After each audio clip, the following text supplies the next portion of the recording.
Let's go! LSU has a tough game versus Mississippi State lined up for Saturday in Death Valley. And what's interesting is despite being at home, Mississippi State is actually a 2.5-point favorite against the Tigers. And look, Mississippi State's got a really good football team.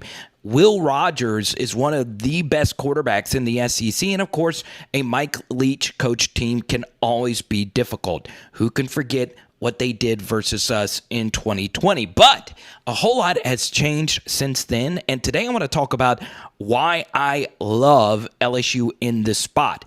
Now, I will go on ahead and issue a disclaimer. I am releasing this exact video not only for Power Hour LSU, but Power Hour SEC. Because today, I'm not necessarily talking about the LSU and Mississippi State matchup, but more of a phenomenon that rarely happens in the Southeastern Conference, okay? Now, look. Before I continue here, college football, of course, is a wacky sport. And you're probably wondering, why on earth are you showing me these highlights from 2019 LSU? And why are you showing me highlights of LSU looking horrible? But obviously right now in the background, you see the best kicker in the NFL nailing this field goal. But you know, unless you're an LSU fan, you probably don't remember this game too much, where, you know, Joe Burrow and the LSU offense really hard and put up 58 points. But the big talking point from this game, and this was national news, was how bad the LSU defense looked in this game against true freshman quarterback John Rice Plumlee, who, as many of you know, is struggling now at UCF as a quarterback. And he is one-dimensional. How can a mind like Dave Aranda look so bad in this game where Ole Miss averaged over 8.6 yards per play? By far LSU's worst mark of the season, and also by far Ole Miss's best offensive performance on the year. So what exactly happened? Well, it actually potentially comes down to science. LSU, for the first time in a long time, played true back-to-back road games. And it's rare that actually happens in the SEC. Since 2019, it has only happened 16 times amongst SEC teams where you played a true back-to-back road game. Now, what I mean by that is you play one team on the road one week, and then the next week you go on the road, okay? And did you know that LSU is the last team, this game right here, where the team that played back-to-back road games won both of those games? Boom! I'm looking at you, yes, you, right now. So, in terms of just like talent, when I rewatched this game for Mississippi State, they look like a really good football team. And honestly, if you were just to look at the star rankings or just anything, there is no difference between the LSU defense and the Mississippi State defense. And honestly, Mississippi State secondary could be the best in the SEC. There is a lot to like about this team. And offensively, as Mike Leach pointed out, they are a little bit younger. I am interested in what their skill position guys are going to do in this game in particular. But the issue here from a Mississippi State perspective is the spot that you're in, right? And one thing that I did not like from, a Mississippi State perspective is that you played this game, you won this game versus Arizona, and it kind of sort of looked like a blowout, but this was an exhausting back and forth affair that was really close all the way up until the third quarter. And you had these type of plays where you really had to chase down the DeLaura guy, the quarterback for Arizona, who, as you can see, is a big time, well, I'm not going to say playmaker. I don't think he's that great, but he is tough to defend, as you could see. Now, for those that had not seen this play, I'm not going to spoil it for you because this was, to me, the most incredible play. You just think when you see all these miraculous things, it ends up being a Arizona big-time play, but the receiver dropped it, and it was an interception for Mississippi State. So, for me, Mississippi State's second, they're really good. Now, The issue, though, is this game. So they asked Mike Leach about this game, and yeah, they obviously won it, but they did not get home from Starkville until about 3 or 4 in the morning, right? Well, probably it was later than that. I remember watching this game. I think this was the latest ending game over this past weekend. So you play this game in a completely different time zone, and you are going back home to Mississippi State, where, according to Mike Leach, he didn't get in his bed until 10 a.m., okay? One more thing about this game that is very interesting, it was the second most amount of defensive plays that Mississippi State had played since 2020, okay? And that was when, of course, Mike Leach and Zach Arnett and the 3-3-5 defense was installed. Now, in 2020, they had a bunch of games where they played 80 plays or more, but since then, this was a long, exhausting game with a lot of these chase this crazy quarterback down kind of plays, right? So, you look at it, and Mississippi State's defense looked really good, but you take a look at the yard per play numbers of a lot of teams who have been in this spot before. They're not good from a defensive standpoint. And now, the next week, after, some clarity at quarterback now, Jaden Daniels is the guy at LSU. You could put the Garrett Nussmeier issues to bed. You got to chase down Jaden Daniels, who is arguably the fastest quarterback in the SEC with the football in his hands. And he actually is an effective scrambler of the football. So for me, this is going to be really, really tough because, once again, historically, your worst defensive performances could oftentimes come from this back end. And you're looking at some numbers. I know it looks like a bunch of chicken scratch, but so I know it's a lot to consume. If you want to pause and really consume it, go right ahead. But this is just all the back-to-back road games that I've been able to chart. I think I missed one or two here or there since 2017. And what you'll see is the defensive yard per play numbers very much fluctuate towards the worst in these back-to-back road performances. And there are, once again, some instances of offenses just laying an egg in a back-to-back road game spot. What you'll see is a lot of third or worst performances on the year in these back-to-back road games. Offensively, the numbers aren't as drastic, but there were some instances where some offenses in a back-to-back road game spot just did not do anything, and this is dating all the way back to 2017.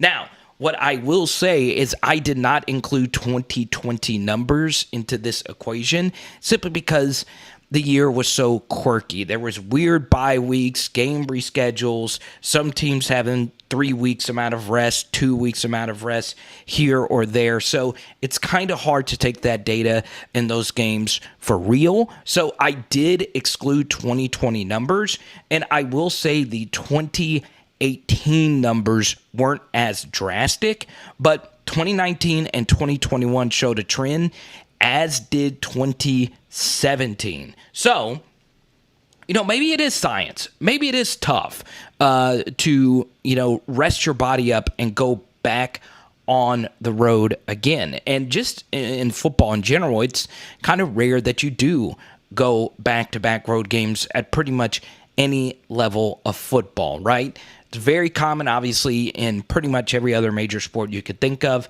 But in football, there are oftentimes teams just don't do it. They just don't have back-to-back road games on the schedule. Now, I will include this because on Power Hour SEC, I have been doing a lot of content on Arkansas. They really, and I mean really, need to reconsider their scheduling because last year they were amongst the biggest culprits of really bad back-to-back road game scheduling. And this year, just kind of sort of out of nowhere, they got to go to Provo on the back end of a back-to-back road game, and guess who they play the week before? Ironically, Mississippi State. So that's obviously not great news if you are an Arkansas fan, and that defense, of course, is already banged up. So, yeah, it should be an interesting spot, and that's why I like LSU here, okay? You look at Bill Connolly's SP+, It's close, but he does have LSU as a slight pick'em favorite according to his numbers. And I just really like LSU because, you look at it, and I also did see, like with John Rice Plumlee you saw a minute ago, the teams with the dual threat quarterbacks become more difficult to defend on the back end of that. And I think a lot of that has to do with tired legs. You saw that on a few of those John Rice Plumlee runs. Now, that first one was more of an assignment blown, but the second one was just really gassed legs trying to chase down, Plumlee, who actually does run really, really, really fast. So, because of this, I actually do like LSU. Now, I will say this, if you are a Mississippi State fan, you actually did win the back end of a back-to-back road game last year versus Auburn. But that was rather miraculous. You were losing 28-3. Auburn honestly jumped out on you, and, once again, kind of like us, you made Bo Nix look like Johnny Manziel out there. But, you did come back and win that game, but still defensively it was a disastrous performance against them. And I went back and I rewatched that game, and it did look like there was a lot of these explosive-ish kind of plays, and it didn't look too great. So now, as a Mississippi State fan, you can go back to 2014 when you won back-to-back road games, the first of which was at South Alabama, but the second was at LSU. So if that makes you feel better, go right on ahead. But as you see, as we move down this list of when Mississippi State does play back-to-back road games, and as you see, every year outside of 2018, they have been in this scenario, it has mostly been very rough. So, yeah, you do see a W at Arkansas in 2019, but that quite literally was the worst SEC team, I think, of the past decade.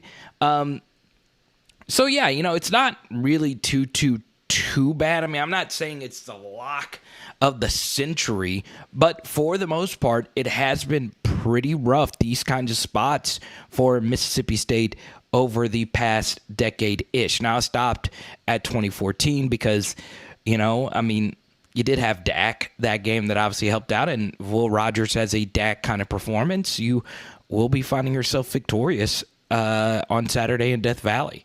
Boom! I'm looking at you. Yes, you.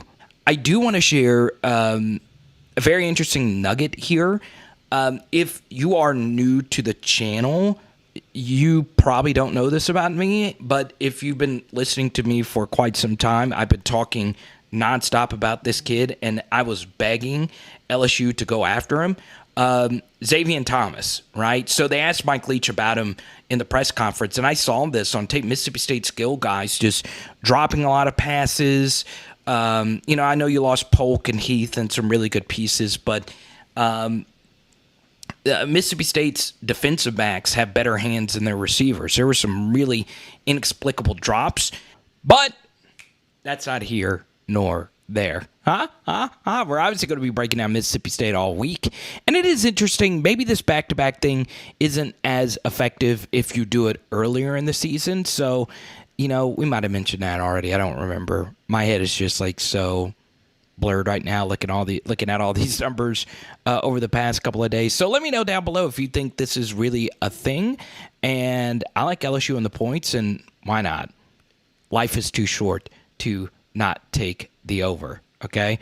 But as you'll see, there was a lot of these plays where the Mississippi State defense, had these longer developing plays. And, it was a lot of tough tackling at times, as you see right here. And Arizona was able to extend this drive and extend this game. So, yeah, it was very interesting. So, obviously, we're going to do some Will Rogers breakdowns at some point this week. He is a really, really good quarterback. And hearing Mike Leach talk about allowing Rodgers to call plays and all of that, that's just really impressive, and it does help when you are on the road. And we won't talk about the last time Mississippi State came to Tiger Stadium with their offense, okay? We'll do that on tonight's live stream. And look, if you are a Mississippi State fan watching this, we've had Seminoles, Jaguars over the past couple of weeks. We love opposing fan bases joining our live stream. We're doing one tonight if you're watching this live, and we're doing one on Thursday night, the day of the game, and obviously pregame, postgame, and all that good stuff. So there you go. Now, if it is in your heart's desire, feel free to drop a donation. Venmo, Cash App, all that good stuff is always good. Or just join our Patreon, join our community, our Discord, and all that good stuff, okay? It is Power Hour LSU. Bam! And tonight, and that's Emmanuel Forbes, our good DB. That was a crazy pick. Tonight, we are doing some chicken wings. Let's go!